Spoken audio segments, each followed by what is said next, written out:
Imagine you are standing in the dust of Eleusis, on the outskirts of Alexandria. You are an old man, unarmed, dressed in the simple rough wool of a Roman senator.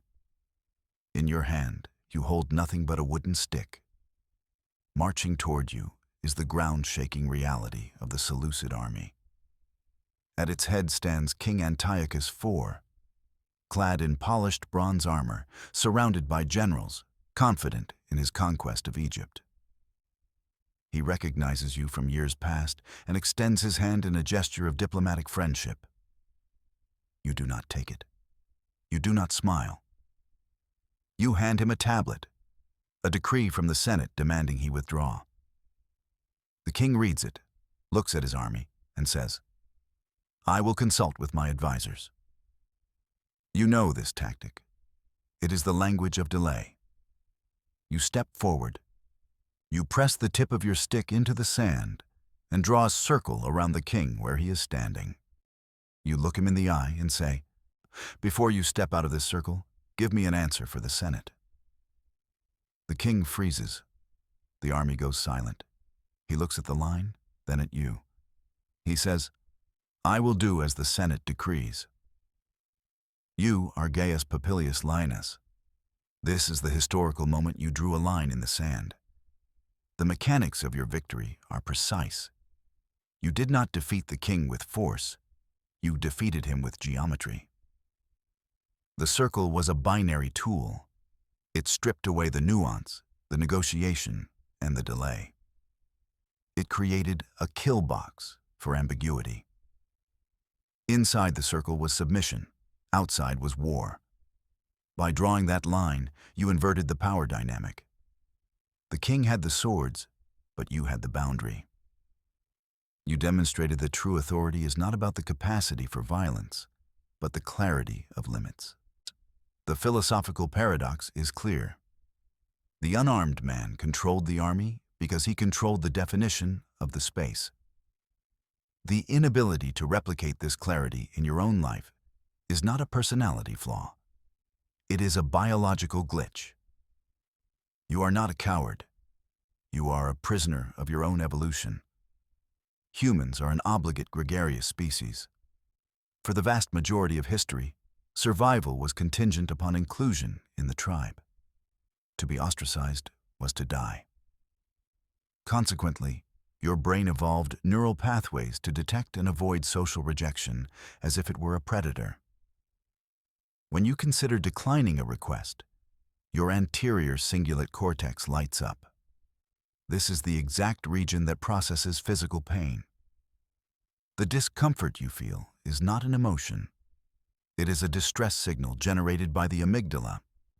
Your biology interprets the act of drawing the circle as a death threat. The brain predicts refusal leads to conflict, conflict leads to isolation, and isolation leads to extinction. This is the Paleolithic compliance mechanism. It was useful when you lived in a group of 50 people on the savannah.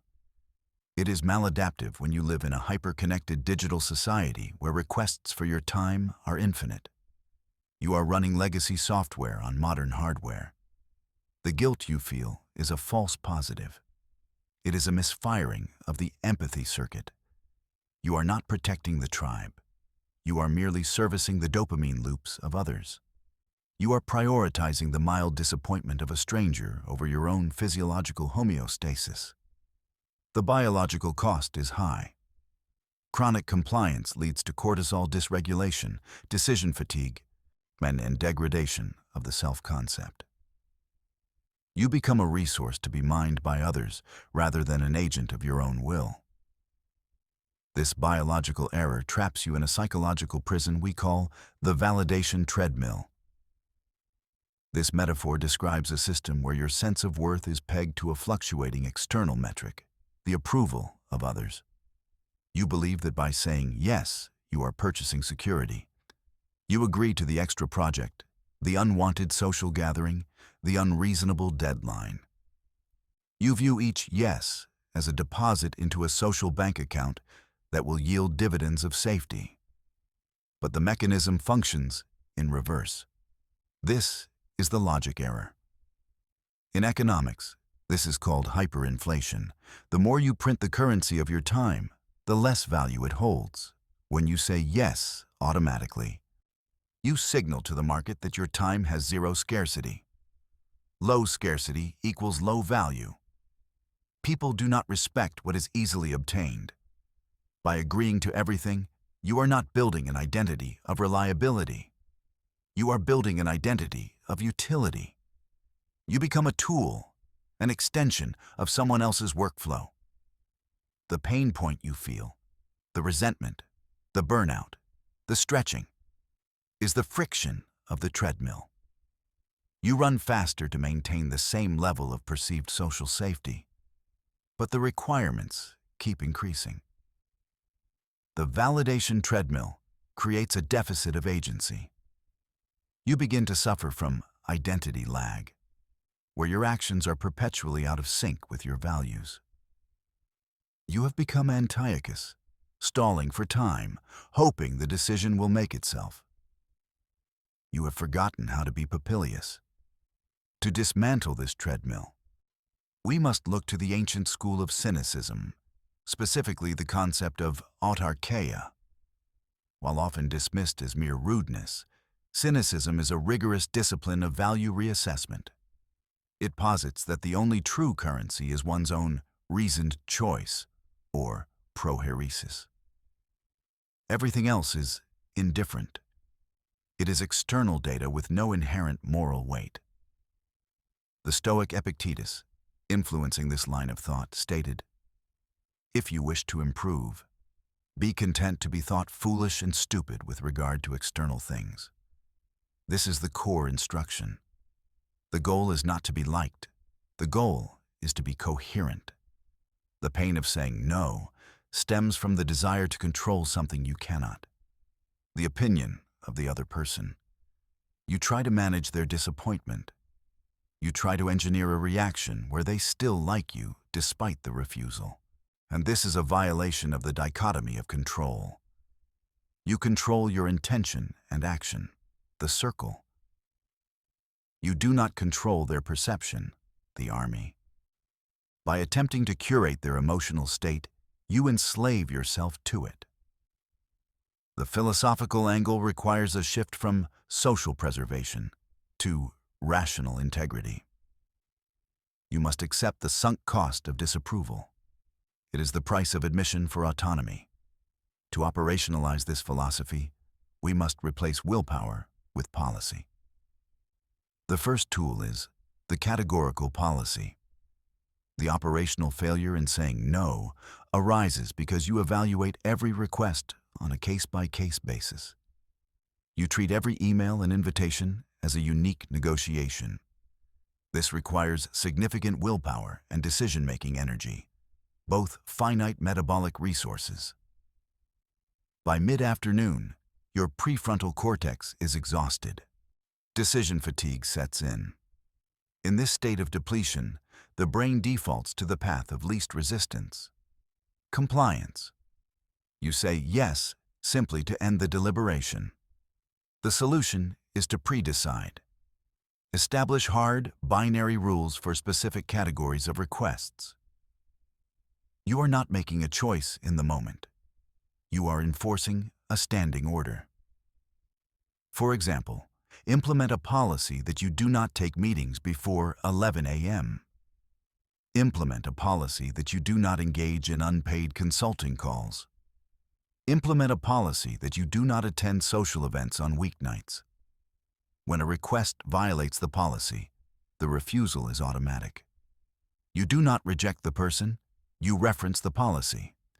You say, "I have a rule against Tuesday meetings," or "My current protocol does not allow for unpaid audits." This externalizes the rejection. It is not a personal slight. It is a bureaucratic constraint you have imposed on your own operation. This removes the guilt because you are not making a subjective judgment. You are simply drawing the circle. The second tool is designed to kill the reflex of immediate agreement. We call this the 24-hour buffer. The most dangerous moment is the second the request is made.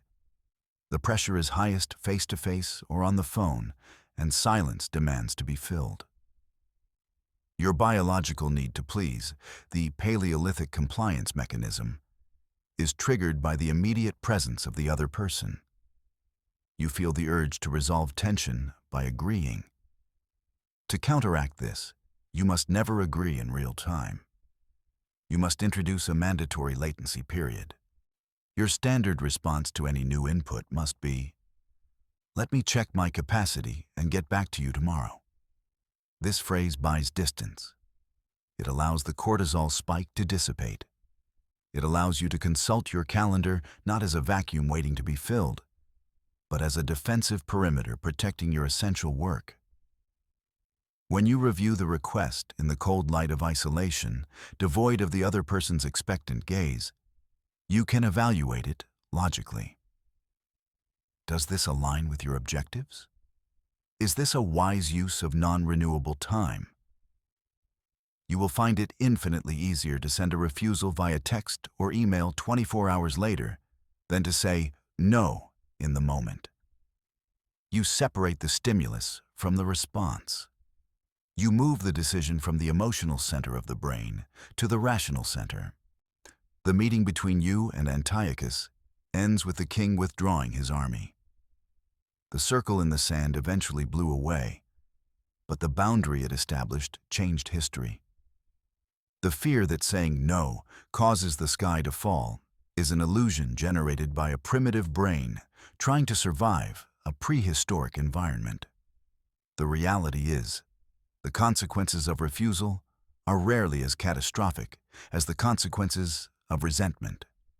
When you say no, you are not subtracting value from the world. You are preserving the integrity of the value you have left to give. You are defining the edges of your existence. Without a border, a country is just a thoroughfare. Without a no, a person is just a function. You have the tools. You understand the biology. You see the treadmill. The next time the army gathers at your border, do not consult your advisors. Do not look for a way to please them. Draw the circle.